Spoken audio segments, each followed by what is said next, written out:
Alrighty guys, we're back in Yellowstone. It is June 1st. Park opened about 6 weeks ago. I've been going to the Tetons, I've been walking around the boardwalks, but I haven't gone hiking at all yet. And about 2 months ago in Las Vegas, I broke my foot, or fractured a bone in my foot. So I haven't been actually going out doing much walking or hiking. So it's feeling better now, and I'm gonna start doing a little bit. Today we're going up to Observation Point at Old Faithful. It's only about 200-foot elevation gain. The whole loop from there to Solitary Geyser back to the Jeep will be like a mile and a half, something like that. So not too far, but it'll be a good first day of hiking. We need to hike a lot more this year. We are booked in September to climb Grand Teton. 2 or 3 of us are going to go. We're hiring a guide to take us up. So this summer is going to be a lot of hiking, a lot of climbing, training for what will be like the most strenuous thing I've ever done in my life. So we're going early September, so I have a few months to get ready for it. Today will be the first day of that. So yeah, winter was great. We lost about 30 days of snowmobile guiding to lack of snow.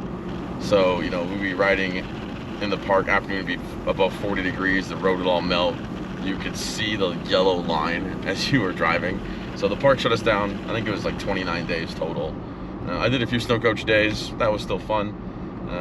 Not as fun as snowmobiling, but it's great. You get to bring camera gear a lot more if you're on a snow coach. So it was good. We had some good wolf sightings.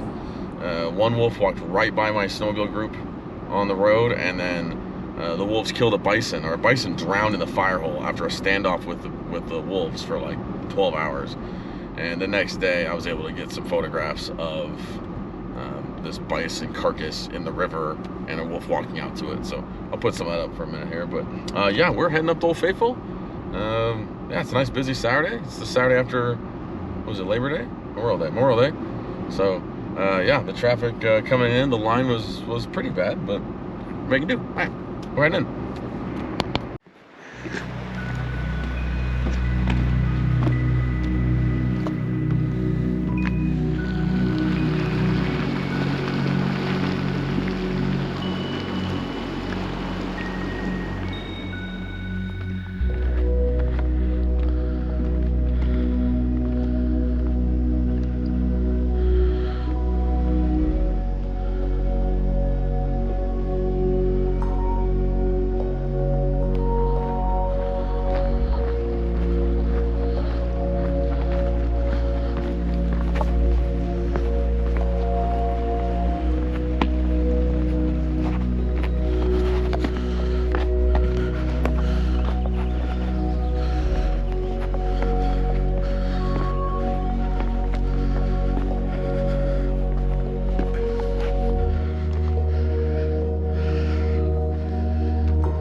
All right, Old Faithful's done.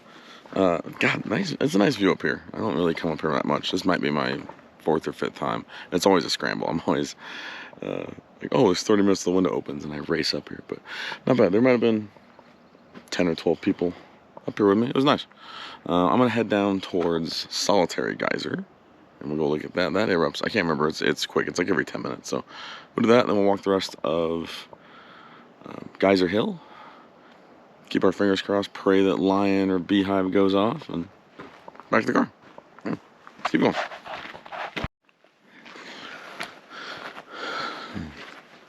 Even though I am hiking kind of near like really populated areas, it's still important to be, you know, bear safe. So we're making a lot of noise, yelling, clapping. There was a guy just maybe 2 weeks ago down to the Tetons, got mauled by a mother grizzly and a cub on Signal Mountain, which is a very popular area. I'm not sure if the road was open yet, if he was just hiking up the trail, the road area, but it's right near the highway. So you never know. There could easily be bears out here. So people ask, like, how much noise do you make? So if you're hiking in a group of 4, which is the preferred amount, you know, your normal talking is pretty loud. But if you're hiking alone, it can be easy just to, you know, put your head down and start hiking. So I always figure, you know, if you can't see around the next bend in the road there, you better make some noise. So like the road crests right here. So, hey! You never know. Well, there's bison. You know, we're practicing bear safety, but might want to alert a bison. We're coming around the corner too. So, anyway, not too far to go. Maybe 100 yards to Solitary. All right, well, here's Solitary. Solitary's cool. Solitary used to be a hot spring until the park tapped into this to use the water at a hotel nearby. I think it would actually, I'm not sure, I have to look it up if it was for like swimming pool or just for, you know, hotel use. But after they put a pipe in it, it lowered a couple feet and it started to erupt like a geyser. So they got rid of the pipe, the water level rose back up. It still erupts like a geyser though. So it only goes up maybe 4 or 5 feet every like 10 minutes or so. I think the sign said 7 to 8 minutes, but yeah, we're gonna set a camera up and just get this real quick. This is super cool because I mean it's got plenty of bacteria mats, the runoff channel way down, you might be able to see it way down there, makes a ton of cool like bobby sox trees. So I'm gonna make a video about bobby sox trees because they're cool and they're very unique to Yellowstone. So anyway, let me set the camera up before I miss an eruption.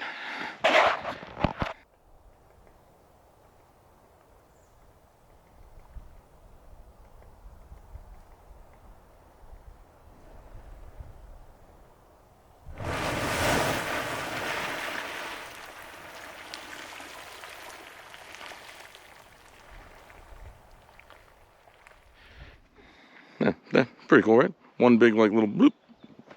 It's cool how much water comes out because it like makes a wave around the whole outside. I'm gonna set up, try to film a little tighter, just get the big thrust. All right, then we'll head back down to Geyser Hill. There's a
All right, so we're down at Firehole Canyon, heading home right now, and I was like, oh, I drive down the canyon, see what's up, and I noticed the osprey nest is active right now. So there's been a nest here.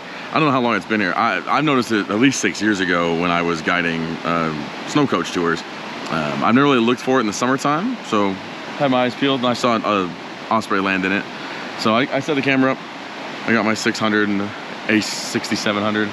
And I'm just gonna run a video for however long the battery lasts.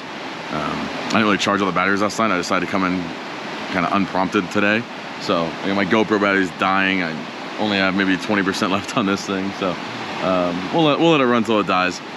This is kind of cool spot though. So Firehole Canyon, 2 years ago on a snowmobile tour, we had bobcat sightings here a lot because a deer fell off this cliff face up here and died, and a bobcat found it. So for like a week straight, we had like a guaranteed bobcat. Really, I mean, really close, you know. So I'll go through my archives and I'll find an image of that for you. So, oh, I do see an osprey flying around. Maybe he's gonna land here. All right, I'm gonna go watch this. So I will catch you guys in the next one. All right, see ya.